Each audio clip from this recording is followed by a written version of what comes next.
Você já teve a sensação de que a vida perdeu o brilho? De que algo dentro de você está se apagando aos poucos, como uma vela solitária numa noite sem fim? Hoje, você vai ouvir uma das mensagens mais fortes e necessárias dos últimos tempos.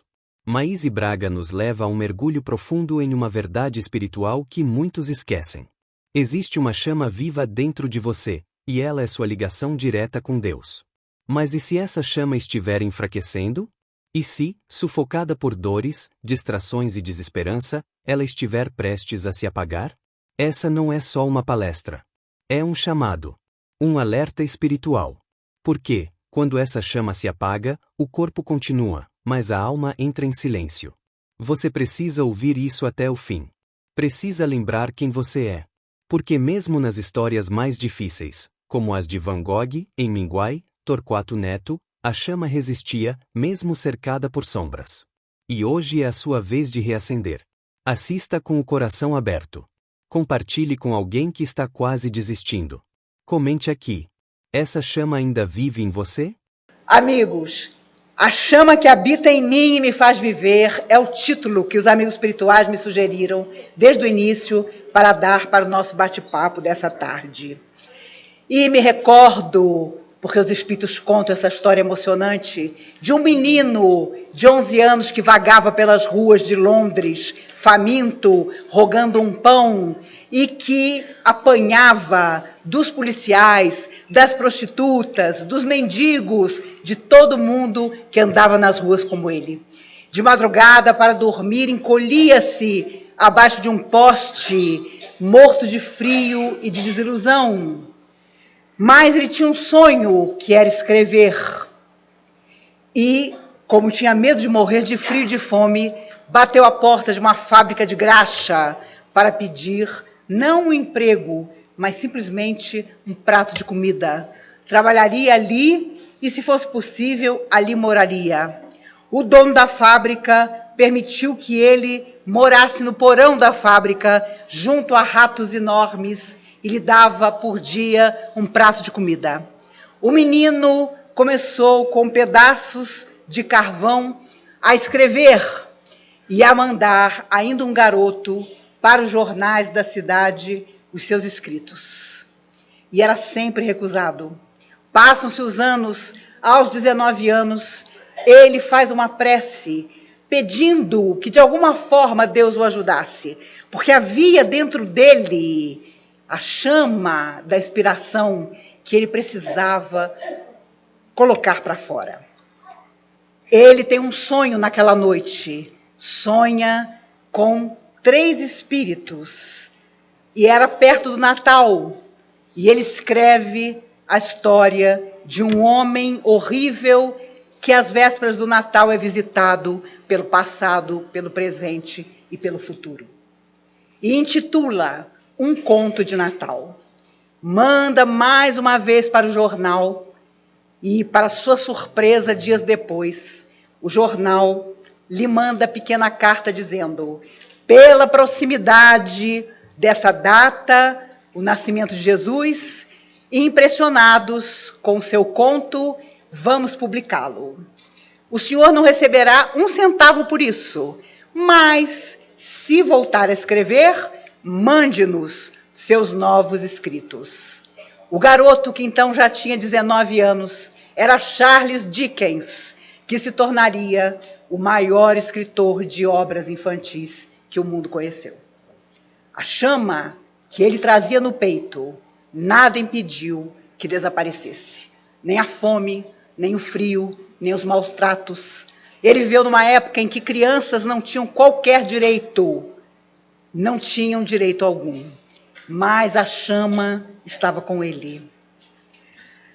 Um jovem perturbado pelas suas próprias emoções, tinha visões tremendas de cores que viviam dentro dele e que significavam a sua chama. Ele começou a pintar, mas junto à pintura, quando pintava, via o mundo de forma diferente. Nos seus delírios psicóticos, ele colocava cores impressionantes nos seus quadros. Lutou nos seus quase 40 anos de vida, contra uma tristeza, uma depressão que nada conseguia transformar. E não suportando mais, após, num momento de tristeza, ter cortado a sua orelha, ele vai ao suicídio. Mas, quando socorrido, determina que apenas seu irmão Theo, que era médico, poderia medicá-lo. E claro, o irmão morava longe. Ele fez isso de propósito, porque sabia que quando o irmão conseguisse chegar, ele estaria nos últimos instantes de sua vida. Mesmo assim, aquela chama fez com que Vincent van Gogh, até hoje, tenha os quadros mais caros vendidos no mundo inteiro. O seu delírio era pura arte, e a chama, embora atormentada, permaneceu. Havia um escritor que, muito jovem, foi ser correspondente de guerra, e ele tinha duas lutas. Existia uma chama de genialidade em si, mas lutava desde cedo contra o alcoolismo. E ao longo dos anos, ao voltar da guerra, escreveu obras magníficas. O Sol é para Todos, Por Quem os Sinos Dobram, e sua obra maior, A Luta de um Velho com uma Baleia, com um peixe grande, o velho e o mar. Isso foi também a sua condenação, porque depois de ganhar o Prêmio Nobel de Literatura, ele deprimiu-se achando que nunca mais a chama voltaria e ele escreveria uma obra tão extraordinária. O alcoolismo, que era o seu tormento desde jovem, tornou-se seu companheiro. Estava no quarto casamento, a esposa era alcoólatra como ele. Tentou várias internações, mas a tristeza e a depressão o fizeram sucumbir.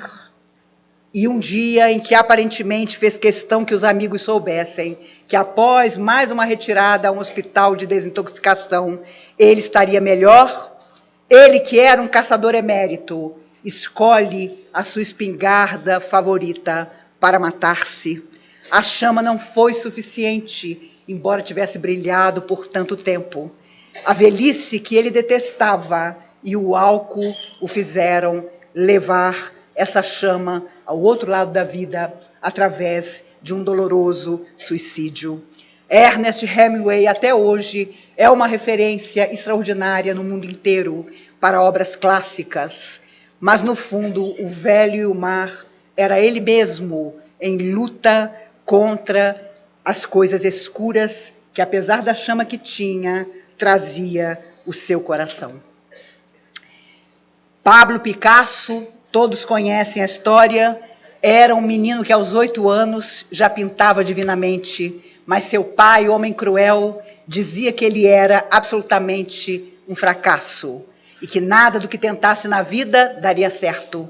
Sua mãe, ao contrário, dizia ele, essa chama que habita em ti há de estar contigo para sempre.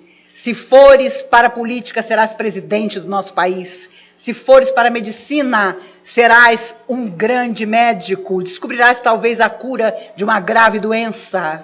E com mais de 90 anos, ao ser entrevistado na porta de sua casa, saudoso da chama que então a velhice já obscurecia, ele disse, eu quis apenas pintar e me tornei Pablo Picasso. Quando pintou Guernica, uma das suas obras mais extraordinárias, talvez a mais conhecida, que hoje está em Madrid, no Museu do Prado, ele a colocou no sótão de sua casa e durante meses dedicou-se a ela. Ali estava o horror do treino que os alemães fizeram na cidade de Guernica, na Espanha, preparando os seus aviões para a Segunda Guerra que viria depois. E Picasso ficou sabendo, a guerra já estava em curso, que os generais alemães queriam de todo jeito ir ao seu sótão para ver o quadro. O quadro só saiu dali naturalmente quando estava pronto. E os generais foram, numa certa manhã, Picasso, contrariadíssimo, porque obviamente percebia os horrores do nazismo, que então tentava dominar o mundo, os recebeu. Um dos generais, a olhar com a lupa detidamente a obra, diz a ele quase num tom de deboche: foi o senhor que fez isso? E Picasso responde inspirado e magoado: não, foram os senhores. Ali estava em Guernica toda a destruição daquela cidade que nada tinha a ver com o que os alemães então pretendiam. Picasso tinha uma autoestima tão extraordinária que mais de uma ex-mulher sua matou-se por não suportar sua ausência. E quando elas iam embora, ele corria atrás dela na rua dizendo: mas você vai deixar a mim? Ninguém deixa Picasso. A autoestima que a mãe lhe inculcara ali estava. Ele morreu com mais de 90 anos, acreditando sinceramente que tinha cumprido o destino que a chama que trazia dentro dele precisava ter. Quando Guimarães Rosa foi eleito para a Academia Brasileira de Letras, adiou quanto pôde a sua posse, porque tinha tido um sonho de que, quando empossado, morreria. E os amigos debochavam: que bobagem, que absurdo! Ele, o grande escritor, preocupado com isso, com as coisas do espírito, com esse medo. Ele toma posse e 2 semanas depois desencarna. Sua alma sabia, a alma que tinha a chama de escrever coisas tão extraordinárias e ao mesmo tempo tão simples. Próximo da sua posse, ele resume tudo dizendo: o que a vida quer da gente é coragem. Quando nós voltamos à Terra, todos nós procuramos acender ao máximo a chama que nos habita, que é aquilo que não nos deixa desistir quando tudo nos convida à desistência, que é aquilo que mantém uma fé ainda que mínima quando tudo nos diz que não vai dar certo, que é o que nos reúne num sábado, num domingo à tarde, no findar de uma tarde maravilhosa em que durante tantos dias estávamos aqui bebendo as palavras dos oradores maravilhosos que nos visitaram.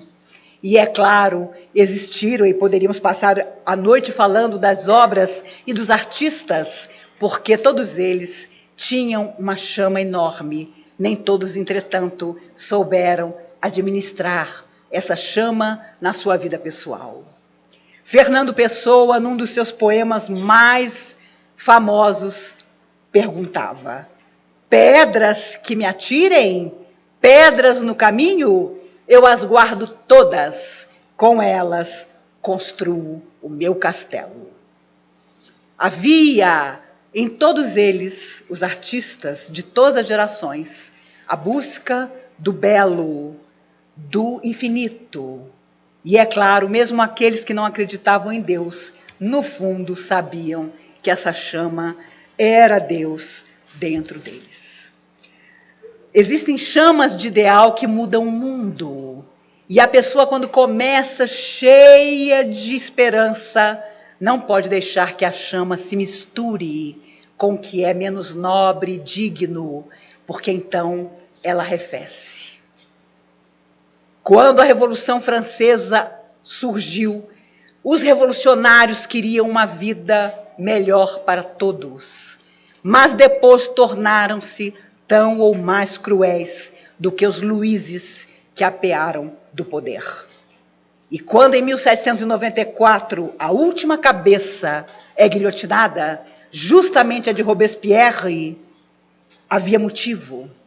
A chama que a ele e a seus amigos inundara transformara-se em terror. E ele mesmo afirmava nos últimos meses de vida: eu não acredito mais naquele ideal que nos levou a mudar o mundo. Acredito que sem o terror não conseguiremos dominar os outros. E quando ele percebeu que com o dom da palavra ele tentava dominar para o mal, sua tarefa, sem dúvida, se encerrou. Mas igualdade, liberdade e fraternidade permaneceram para sempre. Quando nós pensamos em vingança, quando temos preconceito, qualquer que seja, nós também temos uma chama dentro de nós. E há quem, com um simples olhar, nos aniquile a esperança, porque a chama que vive nele ainda não tornou-se forte, doce e positiva. E quantos de nós, todos nós, encarnados e desencarnados aqui presentes, sem dúvida, já usamos essa chama em vidas que se foram para aquilo que não era bom. E o excesso de ontem, a maldade de ontem, com certeza hoje são a nossa solidão e a nossa carência, que muitas vezes enfrentamos. Pedro e Tiago, contam os espíritos, estavam deitados para descansar. E Pedro dizia: quando eu voltar para casa, quando eu reencontrar minha esposa, quando eu tiver que aguentar de novo minha sogra. Os espíritos dizem que a sogra de Pedro era terrível. E hoje não, só temos sogras meigas e boas. Mas naquela época era diferente. E a sogra de Pedro era terrível. Certa feita ela perguntou a Jesus: Senhor, dá-me um talismã, dá-me alguma coisa que faça com que nada de mal me aconteça. E Jesus sereno disse a ela: mas todos temos um talismã, é o tempo que cada um de nós usará da melhor maneira possível. Ela era assim. E Pedro dizia a Tiago: quando eu voltar para casa, quando eu retomar a pescaria. E Tiago começa a chorar e diz a ele: mas crês mesmo que voltaremos? Você acredita mesmo que nossa vida será a mesma depois de ter conhecido Jesus? Nunca mais, Pedro, voltaremos. Essa chama que ele acendeu em nossa alma é imperecível. E nós teremos que espalhá-la. Alguma coisa me diz que nunca mais voltaremos à nossa vida simples. E ele estava certíssimo. Jesus anda pelas águas e os espíritos contam que, estarrecidos, os apóstolos em 2 pequenos barcos, olhando aquilo, e quando Jesus andava sobre a água, sem gravidade alguma, era como se a luz das estrelas apontasse os pés de Jesus. Eles se olharam uns aos outros e se indagavam mudamente: que homem é esse que o mar obedece? Jesus, generoso, estende o braço e convoca Pedro para andar pela água. Mas é claro, no meio do caminho, entre o barco e onde estava Jesus, Pedro por um instante racionaliza: meu Deus, mas isso que eu estou fazendo não existe, isso é um absurdo. Ninguém pode andar pela água. E começa a afundar. Jesus vai até ele, o segura pelo braço e diz: homem de pouca fé, por que duvidaste? Nos deixando para sempre a lição de que quando a chama diminui, nós precisamos ter cuidado. Quando o nosso entusiasmo pela vida arrefece, surge um sinal vermelho para nossa alma, não importa a idade que tenhamos. Uma vez, na orientação, há muitos anos, conversei com uma menina que com 14 anos me disse: eu já tenho 14 anos e não sou feliz. A chama, aos 14 anos, praticamente não existia. E há pessoas que, mesmo que não vivam muito na Terra, têm tal chama de entusiasmo para viver, que é como se conseguissem ter vivido 200, 300 anos. Cazuza, o poeta da minha geração, eu faço 60 anos em dezembro desse ano, ele faria 60 em abril do ano que vem, 4 meses mais jovem do que eu. E cantou, sem dúvida, todos os nossos anseios e as nossas questões. Ele dizia categórico, resumindo a própria vida: para mim é tudo ou nunca mais. No fundo, aquele que detém a chama, mas que às vezes não consegue suportar, imola-se, deixa de viver, ou vai muitas vezes para os vícios, para a não superação das dificuldades, porque a chama é tão intensa que ele não consegue administrá-la. Todos nós voltamos ao corpo e junto com o corpo existe o ectoplasma, aquilo que é o sangue do nosso perispírito e que nos mantém ativos, saudáveis, ainda que relativamente, e que vai se gastando da juventude à madureza e, enfim, à velhice. Mas ninguém muda se realmente não quiser mudar. Por isso as pessoas dizem, nossa, fulano velho ficou horrível, ficou ranzinza, ficou chato, egoísta. No fundo, fulano talvez tenha sido sempre assim. Nós é que fingimos que não. Há todo um caminho a realizar para que mudemos, para que nos tornemos melhores e saiamos um dia da vida física mais positivos. Mas há quem vá desfazendo a chama sem nenhum proveito, nem mesmo para si, quanto mais para os outros. E é preciso cuidado, porque o índice de suicídios no mundo nunca foi tão alto. E o domingo à tarde sempre foi nessa casa dedicado às almas suicidas. Hoje de manhã a televisão mostrava que a cada dia no Brasil 8 mulheres estão sendo assassinadas por companheiros que simplesmente determinam que já que elas não querem viver com eles, não vão viver para mais ninguém. E nós ainda achamos que não há muito o que fazer no mundo. Nós temos ainda todo um mundo, um país para reconstruir. Mas não conseguiremos se o desânimo, a amargura, o desalento nos atingir. Houve um poeta na década de 60 e 70, um poeta tropicalista, que fez lindas músicas, mas era um rapaz discreto e que foi, na verdade, ele fez músicas com Caetano Veloso, com os mais extraordinários compositores da época, chamava-se Torquato Neto. Morreu ainda jovem, porque não conseguiu nunca, embora a chama da sua inspiração, superar a tristeza e a depressão que o acompanhavam. Ele diz à esposa que vai à padaria, me traga um pão, me traga mortandela. E ela então foi, feliz, porque naquele dia ele parecia tão bem. Tinha um filho, ainda pequeno, de 2 ou 3 anos. Quando ela voltou, a porta do banheiro estava fechada. Ela tentou abrir quando conseguiu, com a ajuda de um vizinho, ele estava morto. Naquela época havia gás no banheiro. Ele abriu o gás e deixou apenas um papel onde estava escrito: para mim, chega. Sua chama, o seu talento, não foram capazes de mantê-lo num corpo, embora fosse quase um garoto e ainda pudesse agir tanto, caminhar tanto. Portanto, quando essa chama está em nós e nós temos consciência dela, nos cabe aperfeiçoá-la. Através do estudo, através do trabalho no bem, não importa em que religião ou até sem religião nenhuma, mas sempre com aquela certeza de que não sabemos quantos anos ainda viveremos na Terra, mas que sejam anos para nos construir ou nos reconstruir.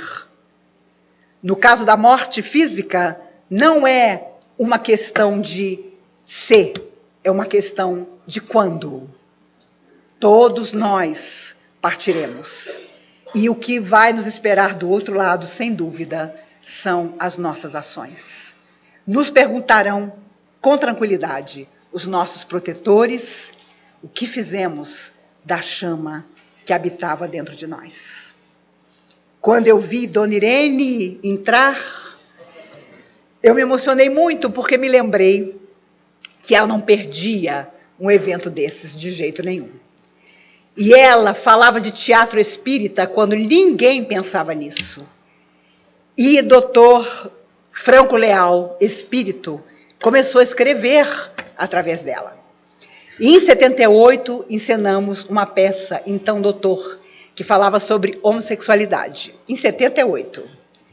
2 semanas na Escola Parque, lotada, gente sentada no chão, e o Correio Brasiliense acabando conosco. Eu fazia a mãe. Era a história de um médico que ia em lua de mel, e na lua de mel voltava, e a esposa inconformada, porque ele conta a ela que ele era homossexual e tinha se casado para disfarçar a situação que vivia. Inclusive, eu me lembro que minha mãe ficou tão entusiasmada que ela e meu pai fizeram um enxoval para o meu personagem. E o meu personagem morria com um câncer horroroso. Então, eu entrava nas últimas cenas com um hobby dourado, e eu sentava já bem doentinha, segurava a mão do meu filho para dizer: meu filho, me perdoe o preconceito. E houve uma noite nessa hora dantesca dessa cena em que alguém da plateia começou a rir. Detalhe, eu com uma maquiagem de velhinha cancerosa, mas o hobby tinha aberto e a minha perna tinha 19 anos. Foi uma cena imperdível. Todo mundo se segurando, porque, obviamente, a cara era de uma velhinha e a perna de uma garota de 19. Mas o pessoal relevou. E houve uma noite emocionante, porque Dulcina de Moraes, a grande artista, ainda estava encarnada, e ela foi nos assistir. E nós ficamos eletrizados. E ela sobe no palco ao final, nós lhes oferecemos flores, e ela elogia a Dona Irene de público pelo Teatro Espírita, por levar aquela mensagem pioneira das questões do sexo em pleno 1978. Mas os críticos do Correio Brasiliense nos acabavam, porque era uma época muito política, e toda a peça devia falar de política. Entretanto, falar de homossexualidade em 78, num palco de teatro, era mais político do que nunca. E acredito que hoje, muitos daqueles que nos criticavam olham para trás e pensam sobre isso. Nós ficávamos baixo astral, porque eram todos meninos da mocidade aqui trabalhando na peça. E aí, quando nós chegávamos no camarim, todas as noites depois da peça, para nossa surpresa, o camarim estava coalhado de dúzias de rosas vermelhas. E na nossa ingenuidade, nós pensávamos: meu Deus, quem serão esses fãs? Todo mundo malhando a gente, esses fãs maravilhosos, entupindo de rosas o camarim. E havia o mesmo cartãozinho em todos eles: vocês são maravilhosos.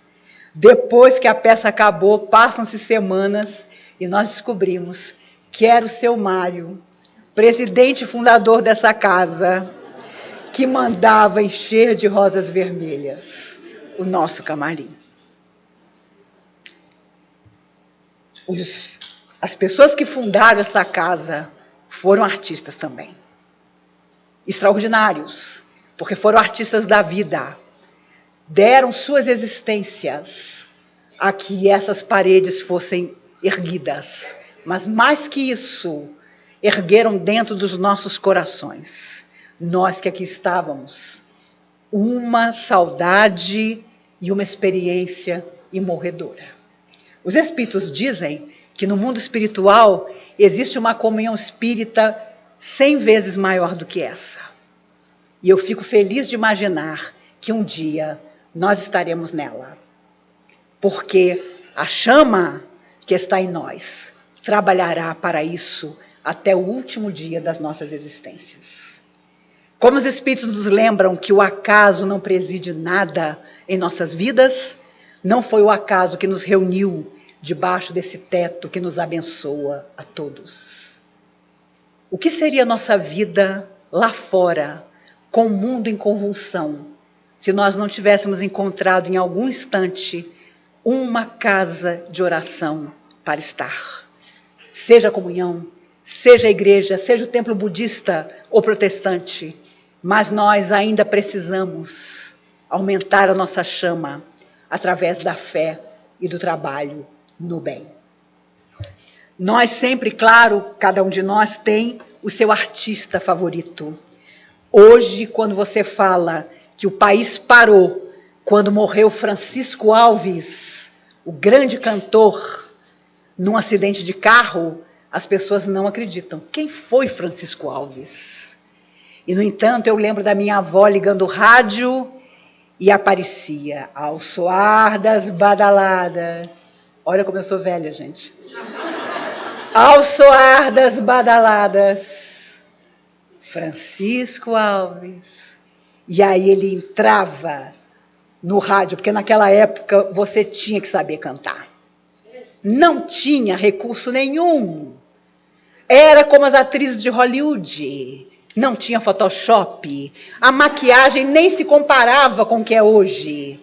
Então, uma Elizabeth Taylor era uma Elizabeth Taylor. Essa que é a realidade. Hoje, o Photoshop é tamanho que você consegue tirar 20 anos da sua aparência. Mas naquela época isso não existia. E Francisco Alves aparecia no rádio cantando: boa noite, amor, meu grande amor, contigo sonharei. O cara tinha uma voz que vocês não acreditam. Quando ele morreu, todas as mulheres do Brasil ficaram viúvas. É a pura verdade. Então, os ídolos, os artistas daquela época, eram realmente populares. Não havia mídia que existe hoje. Calbi Peixoto cantando Conceição. Eu tive uma filha peluda, Jade, que adorava a Conceição. Ela morreu antes do Calbi, porque se ela tivesse morrido depois, eu teria levado ela no enterro do Calbi. Eu cantava Conceição, ela uivava acompanhando a música, porque aquilo que é bacana permanece. E a minha adolescência, outro dia minha irmã caçula, que é 7 anos mais nova que eu, numa conversa disse: eu tenho que te agradecer uma coisa. Eu falei: diga. Você me apresentou Tom Jobim e Vinícius de Moraes. Eu realmente escutava Tom e Vinícius o tempo todo. Vinícius, com todas as suas dificuldades e o seu alcoolismo, que acabou levando-o, claro, ao mundo espiritual, ele desencarnou há 37 anos. Foi um homem impressionante, porque ele se casou 9 vezes. E ele não desistia de encontrar o amor. Mas era um homem muito consciente. Com sua última esposa, Gilda Matoso, quando ele a apresentava, ele dizia, cerimonioso: minha viúva. Porque ele sabia que ela seria a sua última esposa. Ele, já muito doente, Tom Jobim e Carlos Lira o convidaram para tomar uma bebida num bar ali em frente à praia. E as pessoas passavam, voltando da praia no final da tarde, naturalmente os reconheciam. E uma menina de 17 anos foi pedir um autógrafo a Vinícius. Ele já estava muito doente. Morreu 2 meses depois. E ela percebeu que ele estava triste e perguntou a ele: mas que isso, poetinha? Você está com medo da morte? E ele abriu um sorriso e disse: não, filhinha, só estou com saudade da vida. Porque ele sabia que aquilo que ele tinha não era mais viver. A chama já se apagava, porque os problemas de saúde eram muito fortes. E ele sabia que, mais dia, menos dia, não estaria mais aqui. No entanto, deixou poesias extraordinárias, músicas belíssimas, canções que o teriam feito, com certeza, o ganhador de um prêmio Nobel. E quando ele morreu, Carlos Drummond de Andrade, que morreria 7 anos depois, conta que foi a um posto de gasolina e quando chegou lá, um jovem forte, negro, que era mecânico no posto, estava dizendo aos amigos: hoje eu estou tão triste, morreu Vinícius de Moraes. E começou a cantar uma música do Vinícius. E Carlos Drummond volta para casa e escreve uma despedida a Vinícius dizendo: poeta, que inveja! Quando eu morrer, ninguém num posto de gasolina vai cantar uma música minha. E ele sofria muito ataque, porque João Cabral de Melo Neto, por exemplo, dizia: Vinícius, se você não tivesse se metido a fazer música, você seria o maior poeta desse país. E Vinícius, que era muito amigo de João Cabral, dizia: ô, meu amigo, eu prefiro fazer música do que fazer só poesia como você e viver tossindo. Porque João Cabral tinha uma tosse emocional que durou a vida toda. E como Vinícius gostava de viver, gostava de ter a chama de transformar-se permanentemente. E quando o amor acabava, ele simplesmente ia embora, às vezes só com a escova de dente, e buscava um novo amor. O seu casamento, que durou 11 anos, com a sua primeira esposa. E para ela, ele escreveu uma das mais extraordinárias canções, Eu Sei Que Vou Te Amar. A letra já demonstra que ele jamais a esqueceria. E mais tarde, com os filhos já adultos, ele contou que muitas vezes ele foi até a porta dela para bater e pedir para voltar. E Suzana de Moraes, sua filha mais velha, também já falecida, contou isso à mãe. Mãe, você sabia que meu pai muitas vezes foi até a porta para tentar entrar e voltou atrás? E a mãe começou a chorar e disse, por que ele não bateu na porta? Da segunda mulher, ele se despediu, colando um bilhete na geladeira. Quando ela foi abrir a geladeira de manhã, ele não estava, e lá estava escrito, ah, amada, que olhos os teus, são cais serenos, cheios de adeus. E ele tinha ido embora. Sabia como despedir-se de uma mulher. Sem dúvida nenhuma. Da terceira mulher, ele deixou um bilhete no travesseiro que dizia, ah, o amor, beijos, desejos, promessas de paraíso, depois mais beijos, mais desejos, depois, amada, depois dores sem remédio, depois pranto, depois tédio, depois nada. E foi embora. A verdade é que a chama, quando vem com o gênio, é imbatível. E há chamas que mantêm o próprio corpo físico. Mick Jagger, outro dia, numa entrevista, disse, já fiz muita coisa na vida, hoje só uso produtos orgânicos. E vendo um show dos Rolling Stones recente, eu dei tudo para escrever para ele e pedir, pelo amor de Deus, que orgânicos são esses que você usa? Porque é um homem ainda impressionante. Embora velhíssimo de aparência, consegue suportar mais de 2 horas de show pulando de um lado para outro. Mas a AIDS levou muita gente extraordinária, gente que morreu jovem e que ainda podia estar aqui nos brindando com tanta coisa linda. Entretanto, nós que sabemos que morte é vida, entendemos que essa chama permanece em outra parte.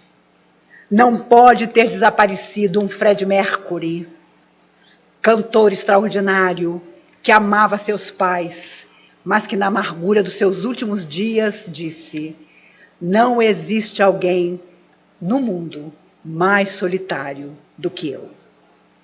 Nos mostrando que, embora a nossa chama de ambição muitas vezes considere que os valores materiais são poucos para nós, não é na matéria que nós encontramos a felicidade.